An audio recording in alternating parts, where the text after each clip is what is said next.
Okay, child's pose.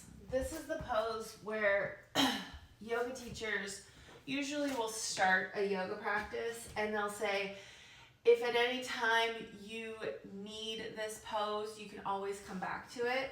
So there's a couple ways you can get into it. You can take your knees a little bit wider where you have a little bit more space for your belly. And then you bring your arms out in front and then your chest comes down. But what, like this commenter is saying, what happens is gravity is then going to make it where if you tuck your chin into your chest, you can't really, right? Because your forehead is supposed to come down to the ground.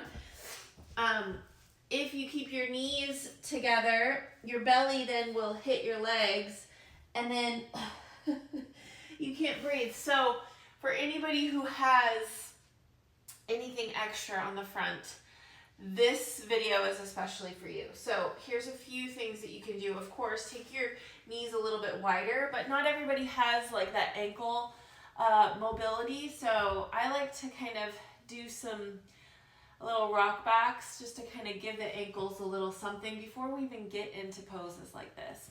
And then maybe one at a time, we can come down one at a time, right? So ankles need to be kind of met with some kindness. Bolster under the knees for somebody who's like really feeling a certain kind of way, and then maybe a block under the head. And here's the thing, it doesn't have to look exactly like whatever your yoga teacher is looking like, right? The whole point of child's pose is to kind of take some breaths, come back to yourself, breathe. Now, people have knee pain for different reasons, so if it's like hitting something hard on the ground is going to bother your knees, then under the knees is what you need to do. But if it's because, you know, the flexion in the knees is what's bringing the pain, then you want to do a bolster on the outside of the knees or behind the knees. I could get this bolster to cooperate.